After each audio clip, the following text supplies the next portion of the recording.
The minds of the people, blinded and debased by slavery and heathenism, were not prepared to appreciate fully the far-reaching principles of God's 10 precepts. That the obligations of the Decalogue might be more fully understood and enforced, additional precepts were given, illustrating and applying the principles of the 10 Commandments. These laws were called judgments. They were delivered privately to Moses, who was to communicate him to the people. Patriarchs and Prophets, page 310, paragraph 1.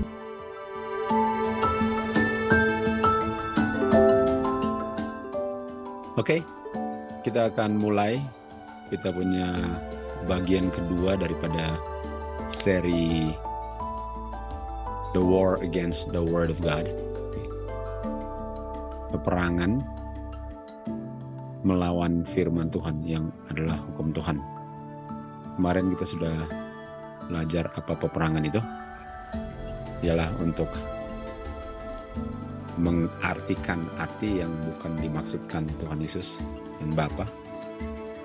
Dan sekarang kita mau lihat tentang hukum Tuhan, karena setan punya perangan itu sebenarnya terhadap hukum Tuhan yang adalah firman Tuhan di Yesaya 1 ayat 10 kan.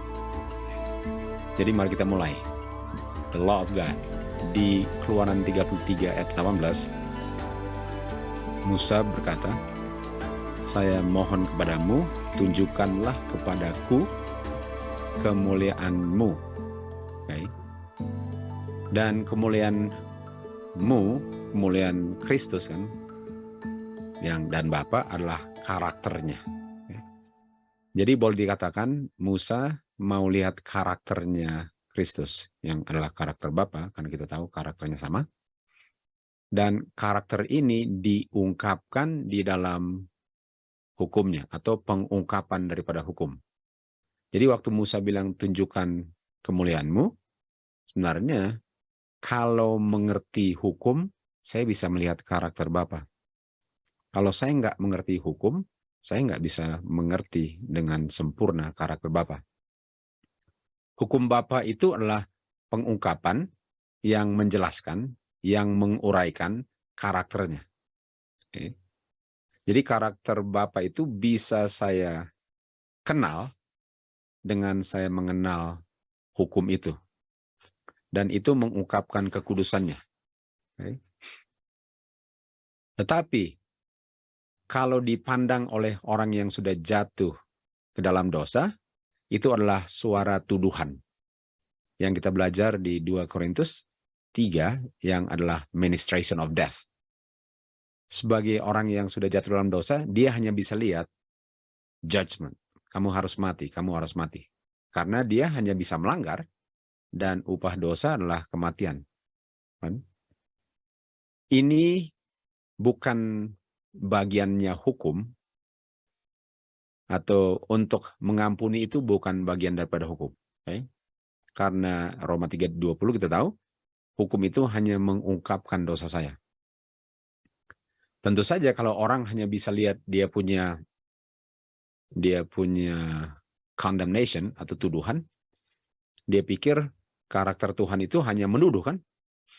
Tapi dia nggak bisa lihat dengan sempurna, karena Tuhan walaupun ada dia punya judgment, tapi bukan hanya judgment kan, kita tahu Tuhan menginginkan mercy lebih daripada judgment, walaupun dia akan jalankan judgment itu kalau orang itu menolak mercy-nya. Jadi waktu Musa bilang tunjukkan kemuliaan-Mu, Musa mau lihat karakter Bapa yang sempurna yang diungkapkan oleh hukum. Dengan catatan orang itu mengerti waktu dia baca hukum. Di ayat 19 Tuhan bilang, "Saya akan membuat semua kebaikan-Ku lewat di depan-Mu. Saya akan menyebut nama Jehovah God. Saya akan berkemurahan berdasarkan kuasa-Ku. Dan saya akan menunjukkan kemurahan pada siapa saja yang saya mau tunjukkan kemurahan itu." Ini karakter Bapa. Goodness, gracious, mercy, dan itu the name of the Lord kan. Name adalah karakter. Makanya di Wahyu 14, name itu nama Bapa tertulis di dahi semua orang yang selamat, 144.000. Di Keluaran 34 ayat 4, Musa menerima 2 loh batu, seperti yang pertama yang dia lempar waktu umat Israel sedang golden calf, kan, sedang sembah lembu emas itu. Jadi dibuat 2 loh batu yang baru.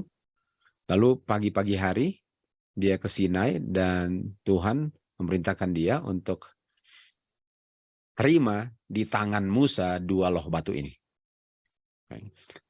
Lalu di ayat 5, dan Jehovah God turun di tengah awan dan berdiri dengan Musa di situ dan menyebut namanya. Ini kan dia bilang ini karakter. Dan ayat 6 dibilang Jehovah God merciful, berkemurahan, gracious, penuh dengan kebaikan, panjang sabar, berlimpah dalam kebaikan dan kebenaran. Ini karakter Bapa. Ini yang Musa mau lihat, kan? Sekarang dia lihat. Okay? Dan selalu mau berkemurahan untuk banyak orang dan mengampuni kejahatan dan pelanggaran dosa kan? Tapi nggak akan membebaskan orang yang tetap kedapatan salah, yang menolak mercy, dan akan mengunjungi dosa mereka dari orang yang tolak mercy sampai 2, 3, dan 4 generasi seterusnya. Nah, generasi seterusnya artinya dia punya karakter itu diturun-temurunkan ke generasi seterusnya. Karena nggak akan dikunjungi kalau generasi berikutnya sudah bertobat, kan? Jadi ini adalah karakter Bapa. Jadi kita lihat ada judgment-nya. Judgment-nya ialah Tuhan akan nggak membebaskan orang dari dosanya kalau dia tolak mercy. Tapi kalau dia tolak mercy, dia nggak perlu terima judgment. Ini karakter Tuhan yang dimengerti oleh Musa. Okay? Jadi dia bilang, tunjukkan karaktermu, dia lihat sekarang karakternya. Okay? Jadi kita tahu tadi dikatakan bahwa hukum Tuhan itu mengungkapkan atau menguraikan mercy dan justice-nya Tuhan. Okay? Kemurahannya dan justice. Justice artinya Tuhan hanya memberikan justice kalau orang itu tolak mercy. Jadi walaupun dua-duanya karakternya, Tuhan setia untuk menjalankan justice-nya kalau orangnya tolak mercy. Dan dia nggak terima justice lagi. Kalau dia terima mercy, Tuhan Yesuslah yang terima justice-nya, kan? Jadi Tuhan tetap justice. Walaupun dia berikan mercy, justice masih jalan. Jadi justice itu nggak dibatalkan dengan terima mercy. Mercy itu nggak dibatalkan dengan terima justice. Karena buktinya semua orang patut terima justice. Semua. Dan semua orang diberikan mercy. Dan pada waktu semua orang diberikan mercy, justice-nya jalan terus karena anaknya lah yang menjalankan justice-nya. Jadi Tuhan itu mercy dan justice. Bukan berarti karena satu yang satu tidak, dan yang satu lagi jalan lalu yang satu tidak. Dua-duanya jalan. Roma 7:12 katakan, hukum itu holy, just, dengan good, kudus, benar, adil, dan baik. Di 1 Petrus 1 ayat 16 dikatakan, aku holy. Tuhan itu holy. Nah, kalau dibilang hukum itu holy, lalu Tuhan itu holy, kita bisa mengerti bahwa hukum itu mengungkapkan Tuhan, kan? Hukum itu bukan Tuhan. Hukum itu bukan God, tapi hukum itu explain, menjelaskan, expound, menguraikan tentang Tuhan. Okay? Jadi kalau saya mengerti hukum Tuhan, saya mengenal Tuhan dari hukumnya. Dengan catatan saya mengerti waktu saya baca hukum Tuhan. Lalu Tuhan pun di Yesaya 45 ayat 21 dikatakan Tuhan itu just. Just, kan? Just artinya justice. Just itu benar, adil, kan? Jadi just. Lalu di Lukas 18 kita tahu ceritanya bahwa ada seorang yang bilang good master. Lalu Tuhan Yesus bilang apa? Nggak ada yang good kecuali God. Jadi ini adalah karakter daripada God, good, just, dengan holy, kan? Sementara hukum itu semuanya. Jadi kita bisa lihat bahwa Hukum itu mengungkapkan, menguraikan karakter Bapa. Hukum itu. Dan itulah yang dilihat Musa. Waktu Musa bilang, show me thy glory, yang dikasih tunjuk adalah God itu holy, God adalah just, dan God itu good. Dan kita tahu Musa menerima 10 hukum. Jadi waktu Musa menerima 10 hukum, Musa menerima hukum yang mengungkapkan, memberi penjelasan tentang karakter God.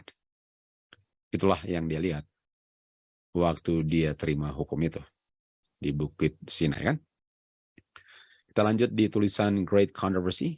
Hukum Tuhan adalah pengungkapan daripada kehendaknya, adalah transkrip daripada karakternya, atau karakter yang diungkapkan dengan tulisan. Dan hukum itu bertahan selama-lamanya. Artinya nggak pernah karakter Tuhan berubah. Nggak pernah bisa berubah. Tidak ada satupun perintahnya ditiadakan. Tidak ada satu jot atau titel pun dirubah. Kan? Dan hukum Tuhan yang adalah karakter Tuhan berlaku untuk selama-lamanya. Karena Tuhan nggak ada awalnya, God ya, God nggak ada awalnya, nggak ada akhirnya, dan God itu selalu ada karakternya. Jadi kalau mau ditiadakan hukum, itu sama dengan karakter Tuhan nggak ada lagi. Dan kalau karakternya nggak ada lagi, bisa saja God-nya masih ada, tapi sudah ganti karakter, atau God-nya sama sekali udah nggak ada lagi.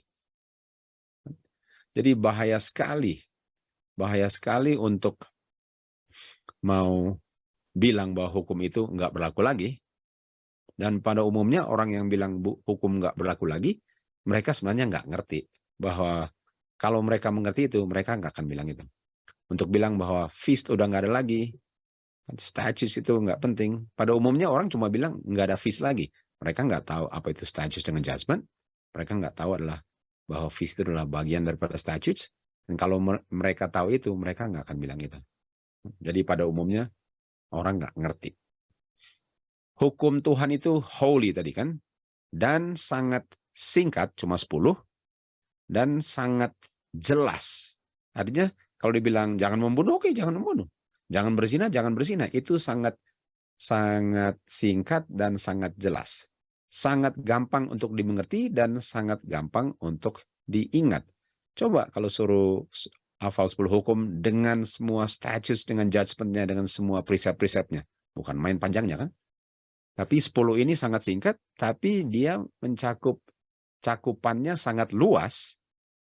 Dan kalau orang nggak mengerti luasnya, itu sebabnya diberikan statutes dengan judgment, supaya dia bisa mengerti lengkapnya 10 hukum yang 10-nya sangat singkat walaupun jelas.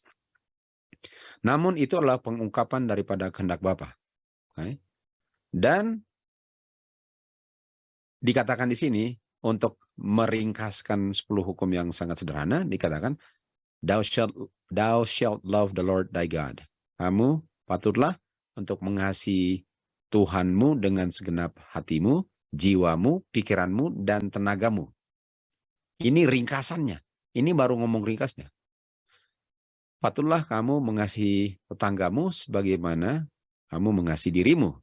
Lakukan ini, dan kamu akan hidup. Kita tahu, hukum diordain untuk life, kan?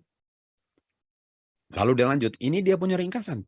Engkau pun patut memelihara statutesku dan judgmentsku. Dan kalau kamu melakukan semua statutes dengan judgmentku, dia akan hidup. Dan dia akan hidup di dalamnya. Artinya dia akan hidup dengan melakukannya. Dengan melakukannya itulah kehidupan. Dan ini baru singkat, cuma dibilang aja singkat. Belum diuraikan, kan? Jadi, banyak orang nggak mengerti tentang statutes dengan judgment. Mereka pikir cuma 10 ini. Itu letter of the law. Sementara pengungkapan, penguraiannya, dia punya exponents tadi, atau expansion, atau expound. Waktu di expound itu diuraikan, luasnya bukan main, kan? Oke.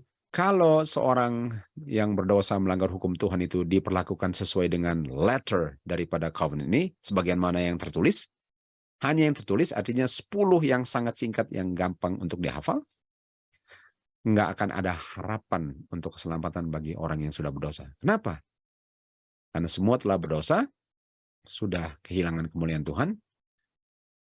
Manusia yang sudah jatuh dalam dosa nggak bisa lihat selain letter atau tulisan daripada covenant ministration of death ini. Yang mereka lihat, jangan berzina. Wah, saya sudah berzina. Jangan bohong. Saya sudah bohong. Pelihara hari Sabat. Saya sudah melanggar. Jadi dia hanya bisa lihat kematian. Dan kematianlah dia punya upah bagi semua orang yang berusaha sia-sia tentu saja untuk memenuhi tuntutan hukum. Sia-sia. Makanya orang yang nggak mengerti dia punya prinsip ini, sementara dia pikir dia sedang menurut, dia nggak tahu dia sebenarnya sedang melanggar. Di sini katakan, berulang kali orang berdosa, namun dia nggak percaya atau dia nggak tahu, atau dia nggak pikir bahwa dia sedang berdosa dan harus mati upah dosa karena dia nggak pikir dia sedang berdosa. Sama dengan orang-orang Farisi kan, jangan berzina. Oh, saya nggak berzina, padahal sedang berzina dalam pikirannya kan. Jadi letter itu untuk dunia yang berdosa sudah nggak ngerti lagi, dia punya prinsip yang panjang, lebar, luas dan dalamnya udah nggak ngerti lagi. Dunia penuh dengan dosa ini hanya bisa lihat apa yang tertulis 10 itu dan dia pikir itulah dia, nggak ada penguraiannya, itulah dia. Padahal jauh lebih luas dari itu kan. Dan hukum Tuhan yang diucapkan di Sinai ini adalah pengungkapan condemnation. Condemnation artinya tuduhan pelanggar sebagai tuduhan pelanggaran sebagai pelanggar hukum Tuhan, di mana dia patut mati. Jadi kita bisa lihat di Keluaran 20 ayat 18 dan 19 tentu saja mereka bilang, Musa kamu ngomong sama kita aja. Jangan God yang bicara sama kita, nanti kita mati. Kenapa? Kenapa mereka bilang nanti kita mati? Karena mereka waktu dengar suara Tuhan tertuduh sebagai pelanggar hukum Tuhan. Dan itu sebabnya mereka tahu mereka akan mati. Dan hukum itu tidak memberikan pengampunan dan kuasa untuk menebus. Tapi hukum itu diordain untuk kehidupan. Artinya fungsi hukum ialah untuk memberikan kehidupan, sementara orang yang berdosa hanya bisa lihat kematian. Mereka yang hidup sesuai dengan prinsip-prinsip 10 hukum akan menerima upah dari penurutan mereka. Tetapi hasil pelanggarannya membawa kematian dan perbudakan yang kita tahu adalah kematian kan? Dan tetap akan dituduh hukum sebagai pelanggar. Oke, jadi orang berdosa hanya bisa lihat Tuhan itu tuduh-tuduh, judgment lah gitu. Hanya bisa judgment karena hanya itulah yang dia dengar, karena hanya berdosalah yang dia sanggup lakukan. Tapi kita tahu bahwa Tuhan, karakter Tuhan bukan hanya itu kan. Karakter Tuhan mercy. Jadi sementara mereka hanya bisa lihat mereka harus mati, Tuhan pun berikan mercy dengan catatan kamu mengerti bagaimana Tuhan punya cara untuk berikan mercy melalui anaknya tentu saja. Dan diberikan status dengan judgment law of Moses dan diberikan sanctuary service, kita tahu setelah Bukit Sinai kan yang melambangkan gospel. Dan itulah jalan keluarnya dari mereka punya condemnation atau tuduhan sebagai pelanggar hukum Tuhan. Karena Tuhan itu judgment dengan mercy, just dengan mercy, good and holy kan. Sementara mereka hanya bisa lihat apa? Tuduhan-tuduhan. Jadi gara-gara umat Tuhan yang baru keluar dari Mesir again and again, berulang kali melanggar hukum Tuhan diulang lagi di Bukit Sinai. Kan? Jadi waktu diulang lagi di Bukit Sinai, kita tahu bahwa mereka langsung tertegur atau terungkaplah, terinsafkan akan dosa mereka. Sama dengan yang tadi kita bilang di Keluaran 20 ayat 19 kan. bahwa wah Musa kamu aja yang ngomong, itu menunjukkan bahwa mereka langsung disadarkan akan dosa mereka. Tapi kita tahu bahwa Tuhan belum habis. Setelah dia ungkapkan mereka punya dosa dan ketidaksanggupan mereka untuk menurut, dia memberikan solusinya. Dia memberikan solusinya, dan solusinya diberikan melalui Musa. Itu sebabnya di sini katakan Kristus memberikan kepada Musa, setelah 10 hukum dikumandangkan, Kristus berikan kepada Musa prinsip-prinsip keagamaan yang akan menuntun mereka untuk hidup setiap hari dalam penurutan tentu saja. Dan prinsip-prinsip keagamaan ini adalah statutes yang dengan jelas diberikan supaya mereka tidak melanggar 10 hukum. Dan statutes ini, prinsip-prinsip keagamaan ini bukan bayang-bayang, bukan bayang-bayang. Bukan bayang-bayang yang tidak berlaku lagi pada waktu Tuhan Yesus mati di kayu salib. Dan mereka ini, atau ini statutes ini, religious precepts, berlaku selama-lamanya.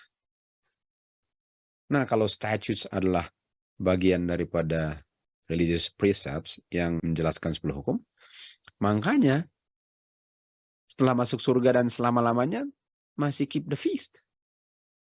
Kan Yesaya 66 ayat 22-23, kita keep the feast selama-lamanya. Karena itu adalah bagian daripada 10 hukum. Nah, 10 hukum itu bukan cuma 10 sekali lagi. 10 itu adalah prinsip-prinsip yang singkat dan sederhana dan gampang dihafal, tapi penguraiannya sangat luas, lebar, dalam, panjang dan lebar. Dan panjang, lebar, dan semua itu termasuk statutes dengan judgment, atau dia punya feast juga kan. Dan itu bagian daripada 10 hukum. Bukan hanya mau bilang bagian daripada 10 hukum, kita sudah belajar bahwa hukum Musa itu nggak ada bedanya dengan hukum Tuhan, karena sama-sama Tuhan punya hukum. Adam mengajarkan kepada keturunannya hukum Tuhan, dan diturunkan dari bapak ke anaknya ke generasi seterusnya. Tapi sangat disayangkan hanya sedikit yang menerima dan menurut sesuai dengan 10 hukum itu. Dengan melanggar hukum Tuhan, dunia menjadi sangat jahat. Dan oleh sebab itu, perlu untuk dibersihkan bumi ini dari kejahatannya dengan air bah. Hukum Tuhan dijaga oleh Noah dengan dia punya keluarga. Dan Nuh ini mengajarkan kepada keturunannya 10 hukum. Jadi 10 hukum dijaga terus ya. Dan setelah itu banyak orang pun departed from God, atau berjalan bertentangan dengan 10 hukum.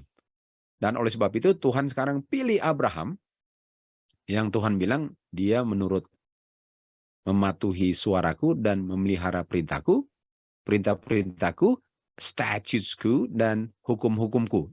Ini dia. Jadi waktu dibilang tadi Adam mengajarkan kepada keturunannya hukum Tuhan, lalu diberikan kepada Nuh yang sama, lalu diberikan kepada Abraham yang sama, dan itu dibilang apa? Commandment, statutes dengan laws. Jadi itu sama dengan 10 hukum. Kepada dia diberikan upacara atau pengertian daripada circumcision, ya, persunatan. Dan persunatan itu adalah tanda bahwa mereka yang menerima persunatan itu mengabdikan diri mereka untuk pelayanan Tuhan. Dan telah bertekad bahwa mereka akan tetap berpisah dari bangsa-bangsa kafir dalam penyembahan berhalanya, dan mereka mau menurut hukum Tuhan. Itu artinya circumcision.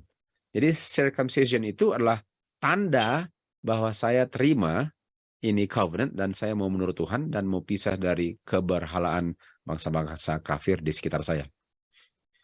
Jadi biarpun orang di circumcise atau dibaptis, belum tentu dia lakukan tandanya.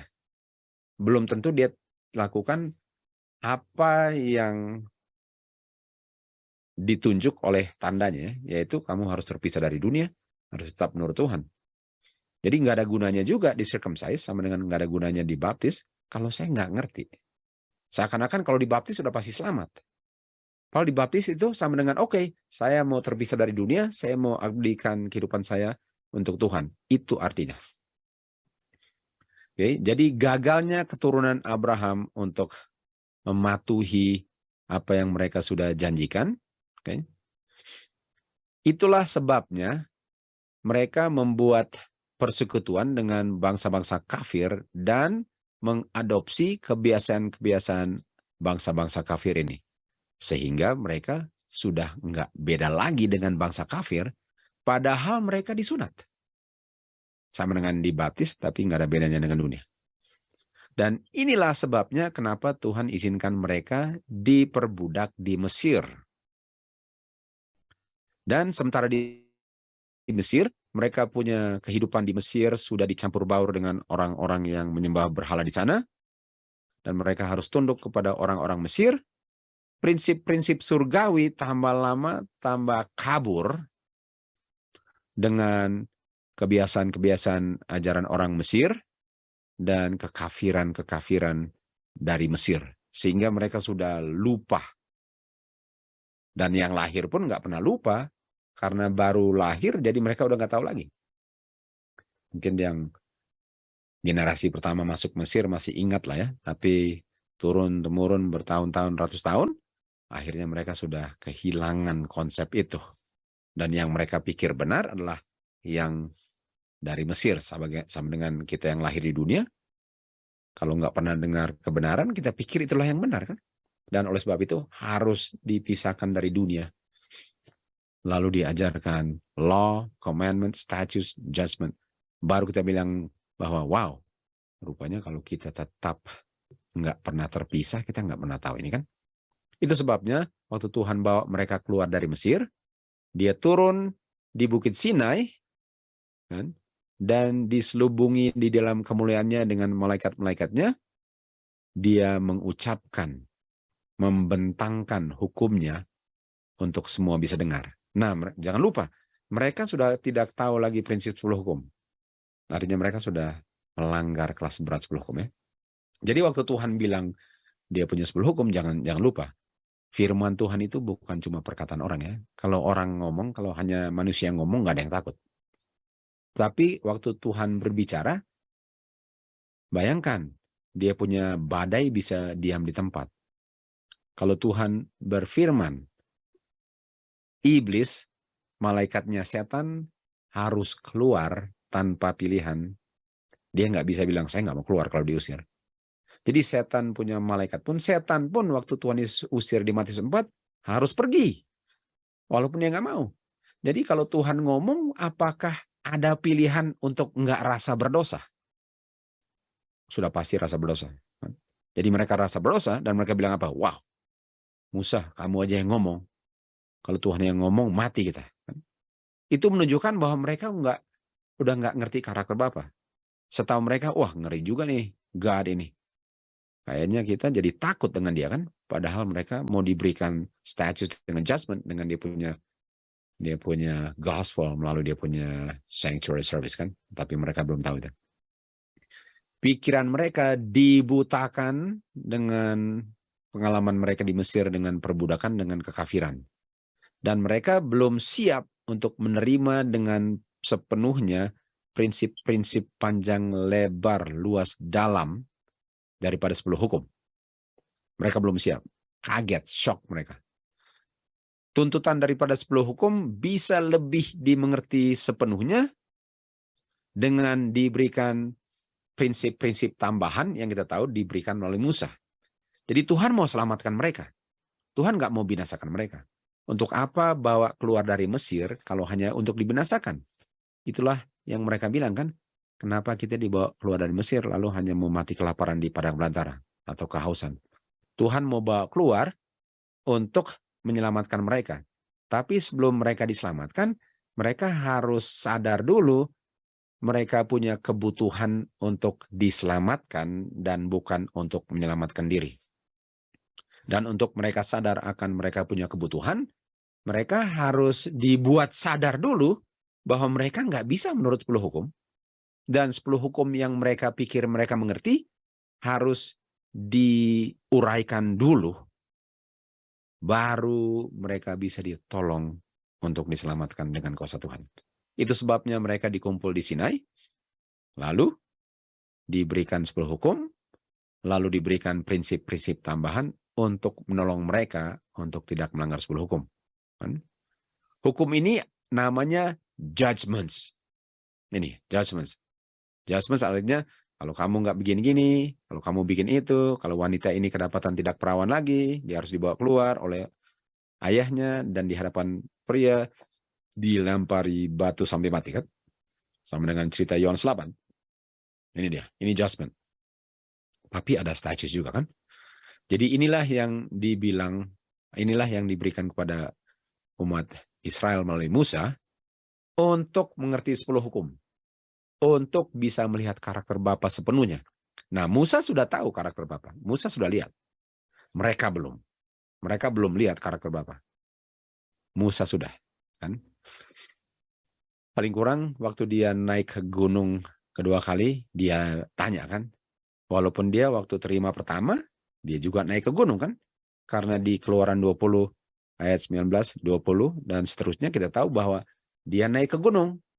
Sementara semuanya menjauhi gunung, artinya dia sudah kenal karakter Bapa. Dan bukan seperti 10 hukum, tapi beda dari 10 hukum, bahwa hukum-hukum ini, additional precepts, judgments ini, yang diberikan bagi umat Israel yang buta, yang nggak bisa lihat judgment tentu saja, dengan status, dengan dia punya mercy, diberikannya kepada Musa untuk dikomunikasikan kepada umat Israel.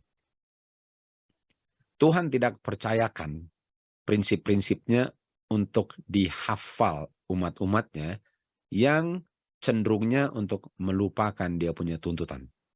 Jadi sangkin beratnya efek daripada perbudakan Mesir, Tuhan nggak mau mereka dibilang aja lalu mudah-mudahan kamu hafal. Dia tulis ukir di batu, dia nggak ukir di tanah, nanti bisa terhapus. Dia ukir di batu supaya nggak bisa dilupa. Dia mau menyingkirkan semua kemungkinan daripada kemungkinan mereka bersekutu dengan tradisi-tradisi atau bangsa-bangsa yang kafir. Dengan memberikan dia punya prinsip-prinsip ini, umat Tuhan bisa beda dan terpisah daripada orang-orang yang tidak takut akan Tuhan.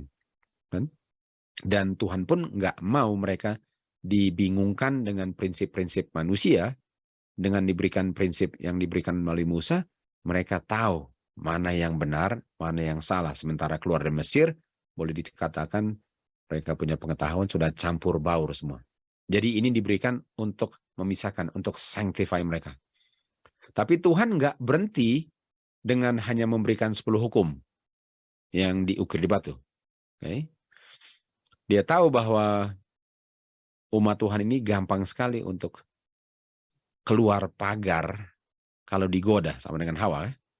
Dan oleh sebab itu, Tuhan perintahkan kepada Musa untuk menulis judgment dengan hukum-hukum, dengan instruksi yang sangat detail apa yang dituntut dari mereka.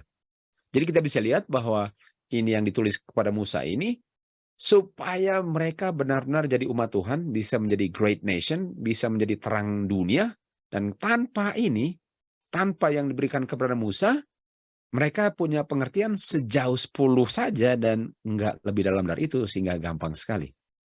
Gampang sekali untuk meleset karena nggak mengerti prinsipnya. Itu sebabnya Tuhan berikan hukum-hukum melalui Musa untuk membuat pengertian mereka terhadap 10 hukum berakar dan mengerti karakter Bapa, dan barulah mereka menjadi umat-umat Tuhan kalau Tuhannya yang mereka sembah, mereka mengerti karakternya. Dan 10 hukum ini amplified. Yang amplified kayak amplifier, dibesarkan lah, dikumandangkan lebih nyaring, diberikannya secara yang sangat spesifik. Kita tahu Tuhan ucapkannya sangat jelas dan sangat besar suaranya dan goyang seperti gempa bumi dan semua itu, dan itu membuat mereka sangat diimpress terhadap Tuhan punya kekudusan. Dan fungsinya daripada apa yang diberikan oleh Tuhan melalui Musa ialah untuk menjaga kekudusan 10 hukum yang ditulis di batu.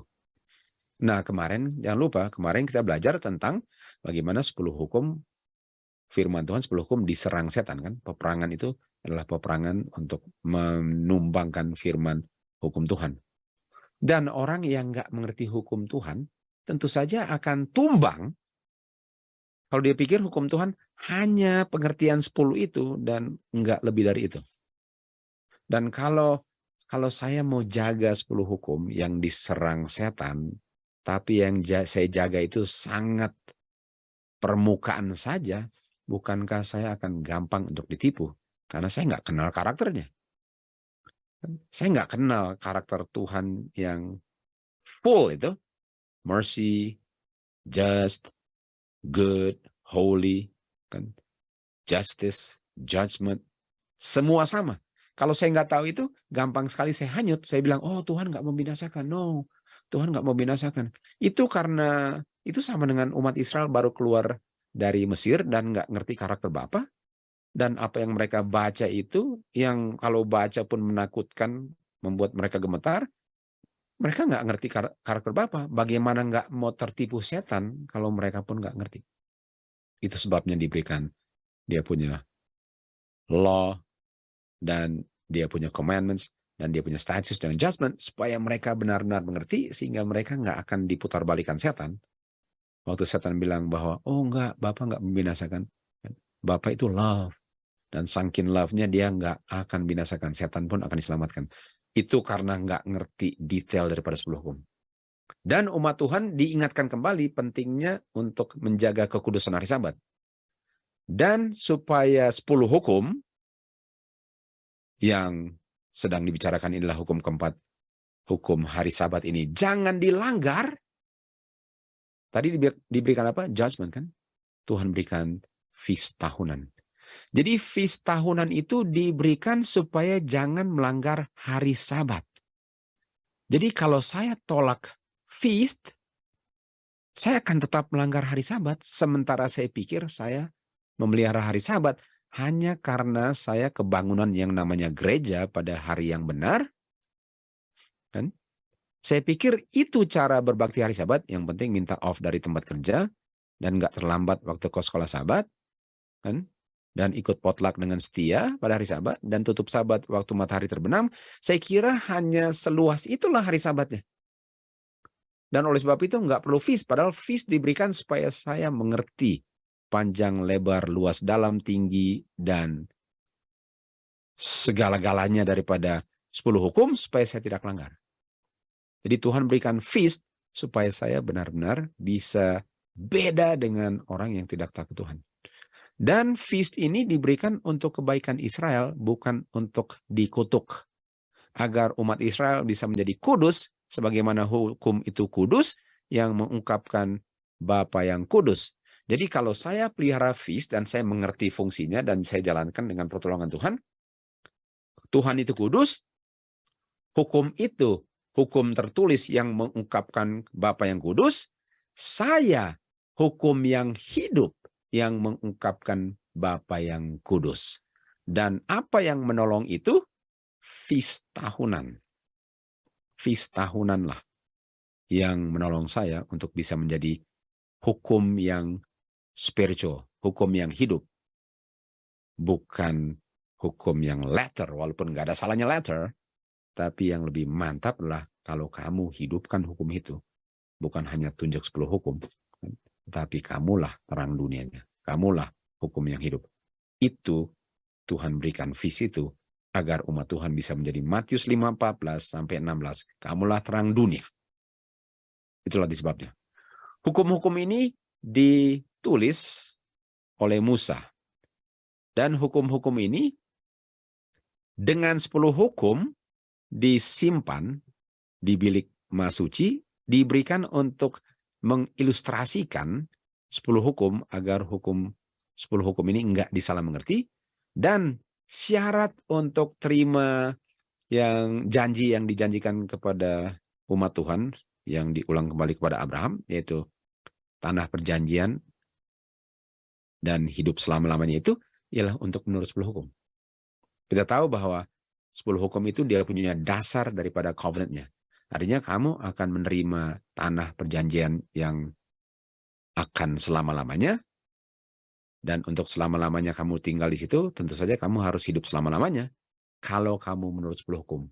Dan kalau 10 hukumnya saya nggak ngerti dan saya langgar karena tolak dia punya law of Moses, artinya saya tidak memenuhi janji yang diulang kembali kepada Abraham, sehingga saya akan kehilangan kehidupan kekal selama-lamanya karena saya tolak apa yang Tuhan berikan untuk menolong saya memenuhi janjinya. Keluaran 34 ayat 29, kan? Di sini dikatakan, tibalah waktu Musa turun dari Bukit Sinai dengan 2 loh batu, kan? Dia datang dari bukit dan Musa, dia nggak sadar bahwa dia punya kulit wajah itu bersinar-sinar waktu bicara dengan umat Israel, kan? Dan waktu Harun dan seluruh umat Israel melihat Musa, mereka melihat wajahnya bersinar-sinar dan mereka sekarang ketakutan untuk datang mendekati dia. Tunggu, sama dengan di Bukit Sinai waktu itu kan? Waktu Tuhan ngomong mereka ketakutan. Lihat wajah Musa ketakutan. Waktu Tuhan bilang 10 hukumnya takut. Waktu Musa turun dengan 10 hukum mereka takut. Nggak ada bedanya. Nggak ada bedanya. Bedanya sekarang ini Musa, ini bukan Tuhan, kan? Tapi karakternya Tuhan dipantulkan di wajah Musa dan di 10 hukum. Dan di 10 hukum. Walaupun di 10 hukum itu mereka hanya mengerti letternya, ministration of death, secara tertulis, tapi mereka nggak bisa lihat karakter Bapa yang sempurna yang dipantulkan oleh wajah Musa. Mereka nggak bisa lihat itu.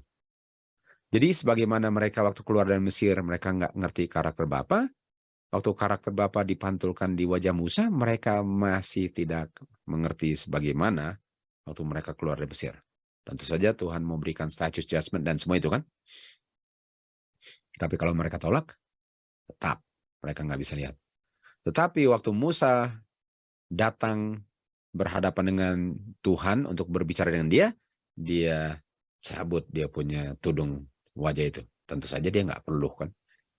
Jadi waktu dia bicara dengan Tuhan, dia nggak perlu tutup wajahnya. Tapi waktu dia bicara dengan orang Israel, dia harus tutup wajahnya. Jadi apa yang tidak bisa dilihat umat Israel waktu melihat wajah Musa? Oke. Mari kita naik ke atas, kita lihat. Tadi ada yang dibilang buta kan? Ada kata buta, ini dia. Waktu mereka keluar dari Mesir, mereka buta. Buta apa? Buta dari prinsip-prinsip 10 hukum yang panjang, lebar, luas, dan dalam. Mereka nggak bisa lihat itu. Dan yang diberikan itu untuk bisa nggak dibutakan adalah judgments. Dan kita tahu judgment dengan statutes kan? Judgment dengan statutes. Jadi mereka nggak bisa lihat karakter Bapa yang diungkapkan melalui statutes dengan judgment atau law of Moses. Musa punya hukum kan? Makanya Tuhan punya hukum. Musa yang tulis. Okay? Itu yang mereka nggak bisa mengerti. Mereka hanya bisa lihat 10 hukum, dan itu pun sangat cetek mereka bisa lihat. Jadi lebih dalam dari cetek mereka nggak bisa lihat. Dan yang dijelaskan untuk menjelaskan yang dalam itu adalah statute and judgment. Mereka nggak bisa lihat itu. Mereka buta. Nah, kita ulang lagi. Kita kembali lagi ke Musa. Jadi waktu Musa tutup wajahnya, itu sama dengan mereka yang nggak bisa lihat. Jadi mereka buta. Mereka nggak bisa lihat. Artinya mereka nggak bisa lihat apa? Mereka hanya bisa lihat 10 hukumnya, tapi mereka nggak bisa lihat lebih dalam dari 10 hukumnya. Mereka nggak bisa lihat karakter Tuhan yang diuraikan, yang di-expound, dijelaskan, dibuat lebih mengerti daripada hanya 10 itu. Dan itu karakter Tuhan yang lebih dalam. Yang mengungkapkan karakter Tuhan itu lebih daripada yang hanya 10 hukum. Mereka nggak bisa lihat. Dan itu dipantulkan wajah Musa. Makanya Musa nggak tutup 10 hukumnya. Musa tutup wajahnya. Jadi yang mereka nggak bisa lihat ialah yang dipantulkan wajah Musa. Sementara 10 hukumnya mereka hanya bisa lihat letternya. Jadi masih nggak ada bedanya sama dengan waktu keluar dari Mesir. Nggak ada bedanya. Apa sih yang di wajah Musa yang mereka nggak bisa lihat? Kita lihat di 2 Korintus 3:13. Musa menutup wajahnya sehingga umat Israel nggak bisa lihat the end. Nah, kita tahu apa artinya the end kan? Kalau nggak salah tadi malam kita belajar. The end adalah sempurna, complete fulfillment. Sempurnanya righteousness daripada law atau righteousness law. Righteousness-nya law adalah apa? Karakter Bapa yang sempurna adalah the end. Jadi mereka nggak bisa lihat kesempurnaan karakter Bapa yang diungkapkan di dalam hukumnya yang diuraikan oleh Law of Moses yang dipantulkan di wajah Musa. Makanya wajahnya ditutup.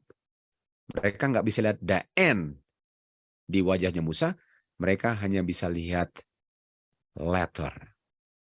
Dan the end apa? Kalau letter apa? Mereka lihat letter, mereka rasa mati kan?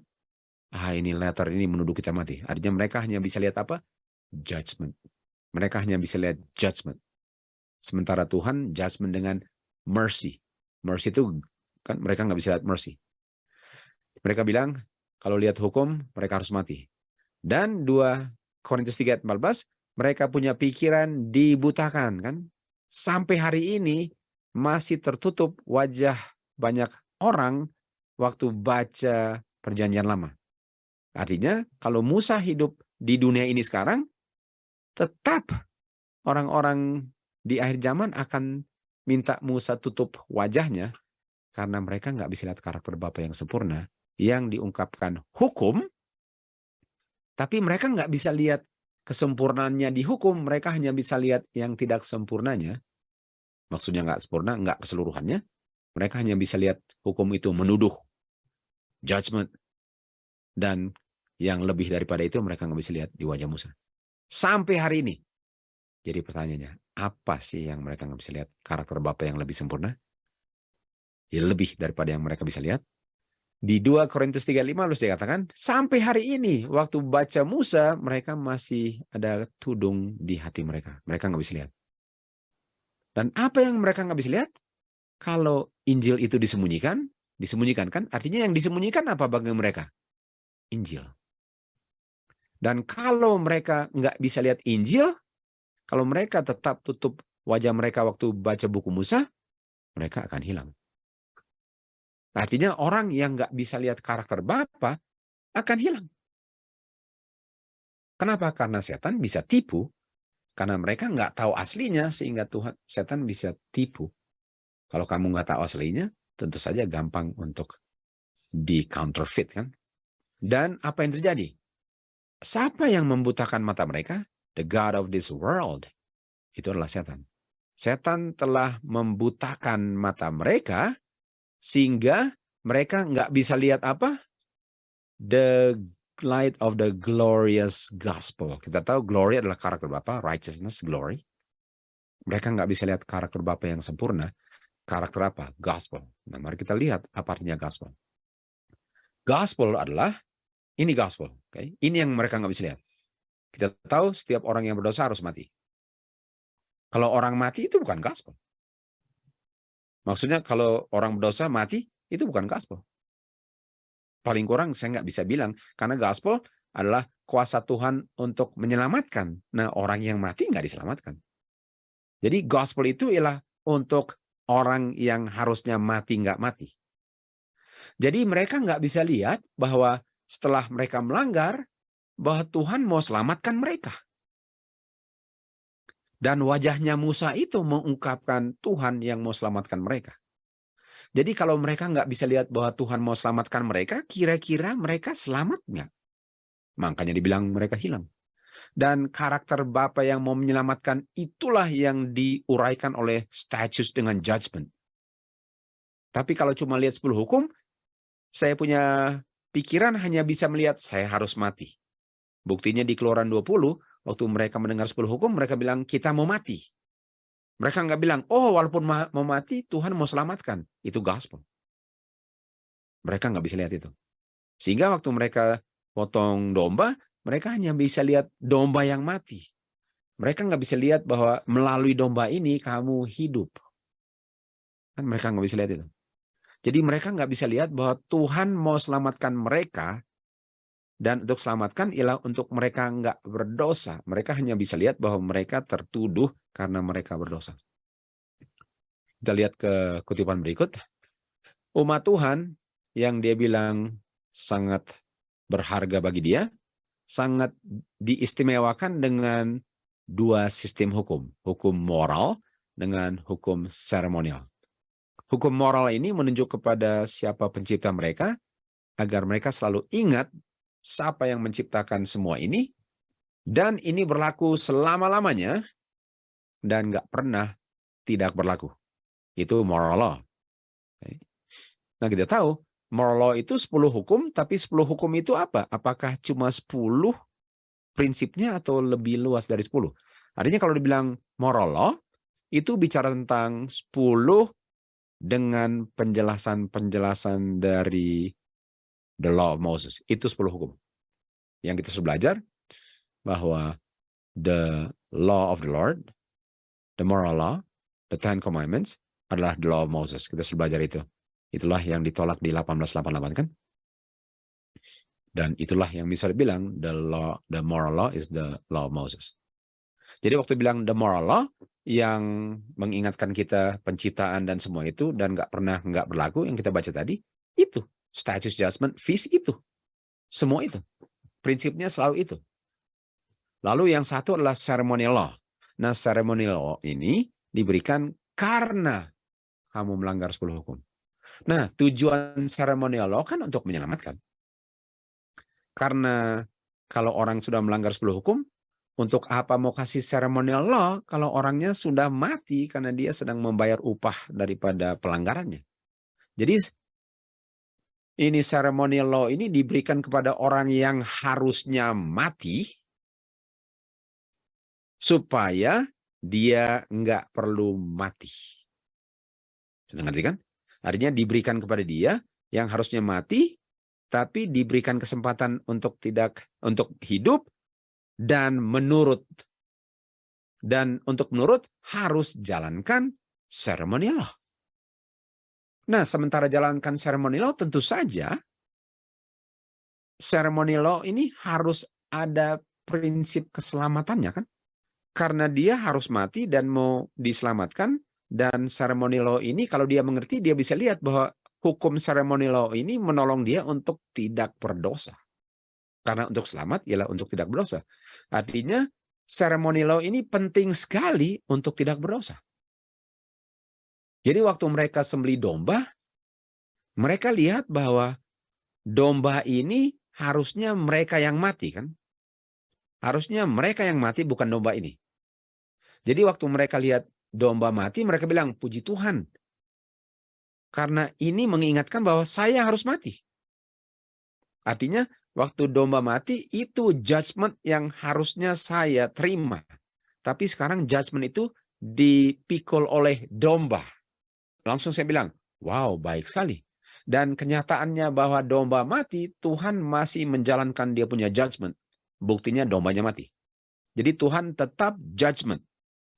Karena domba mati.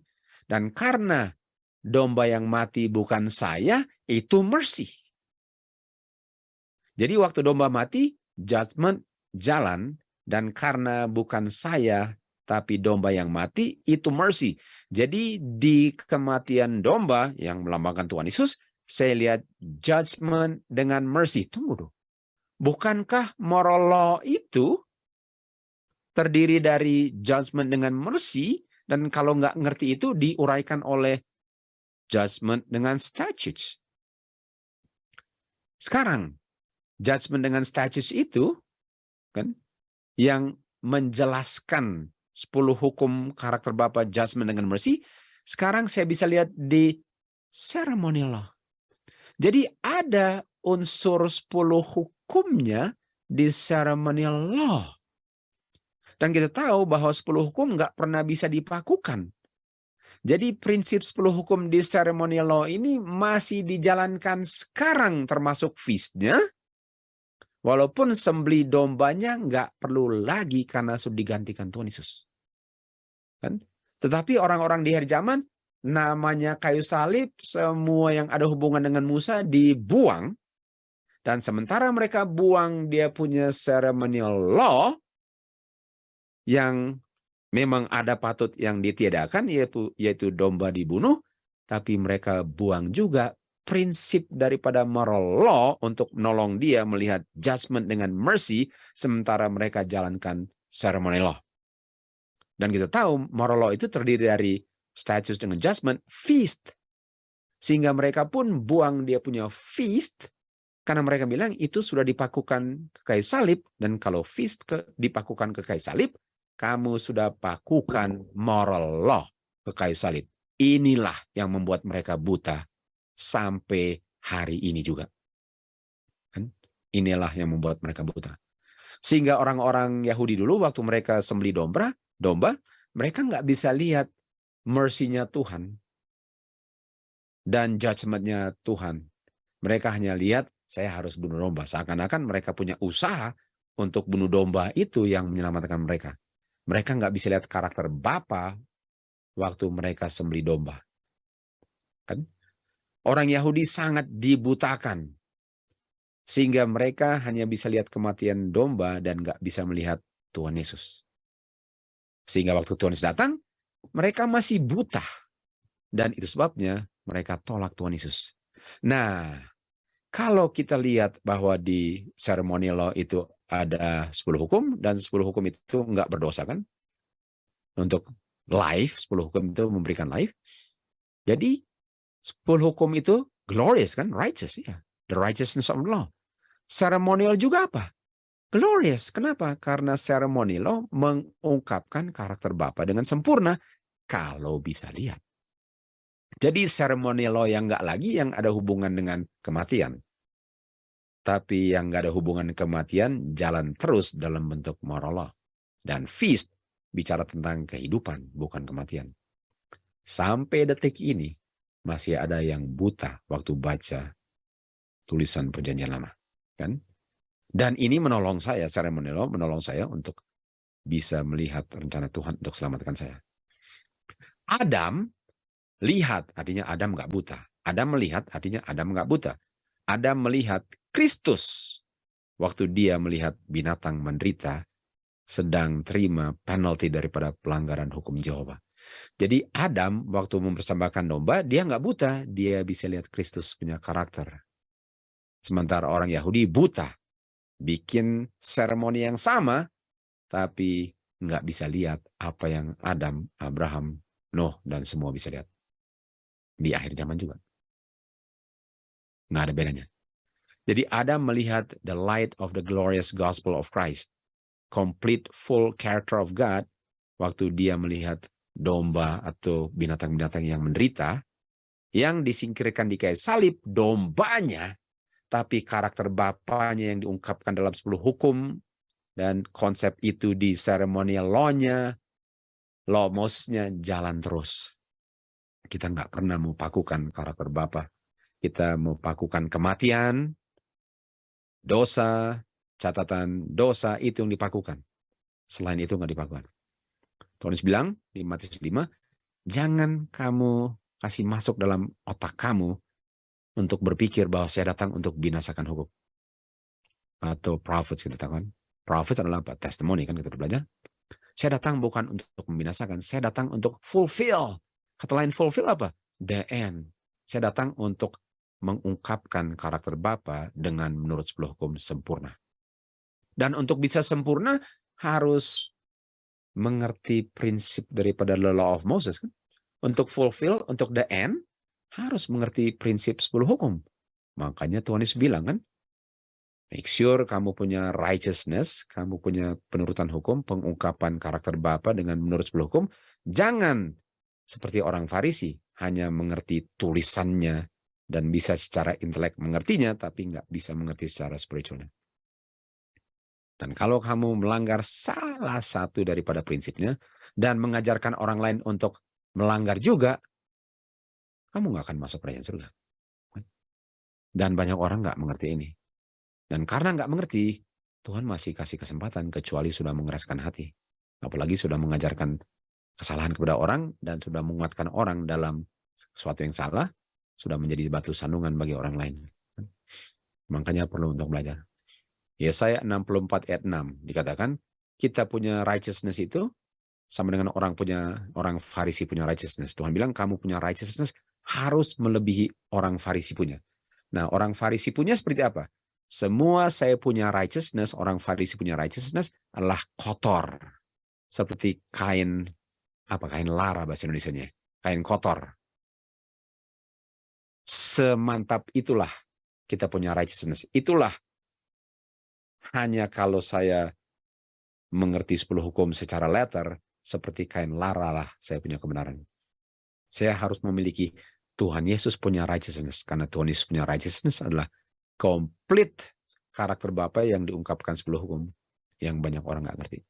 Hanya Kristus lah yang bisa mengungkapkan karakter Bapa dengan menurut 10 hukum tanpa melanggar dalam pikiran pun. Itu yang saya butuhkan. Dan itu saya hanya bisa terima kalau di-declare di Roma 3:25 kebenaran itu dengan saya berikan dosa saya dan menerima righteousness-nya Kristus dan mempertahankannya dengan menerima grace melalui iman untuk mempertahankan jubahnya sampai tutup pintu. Karena setelah itu still. Dan kalau saya bisa melihat karakter Bapa yang Musa bilang kan, tunjukkan karaktermu, dan dia nggak buta.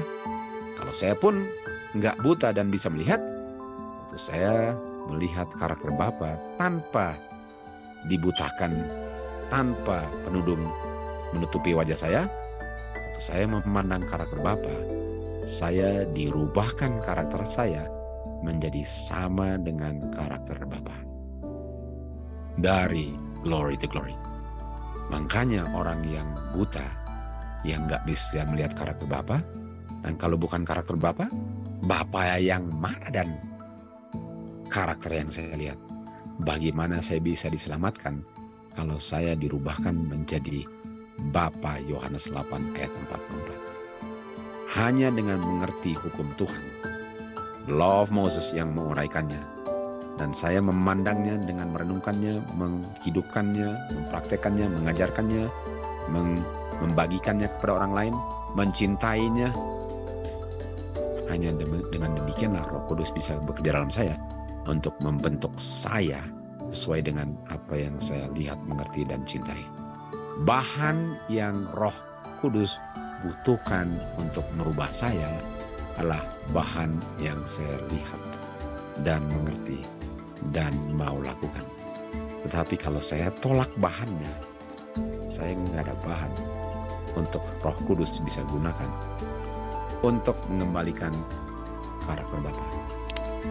Semoga kita benar-benar bisa mengerti dan merenungkannya, karena itulah bahannya yang dibutuhkan untuk merubah karakter kita menjadi sama dengan karakter Bapa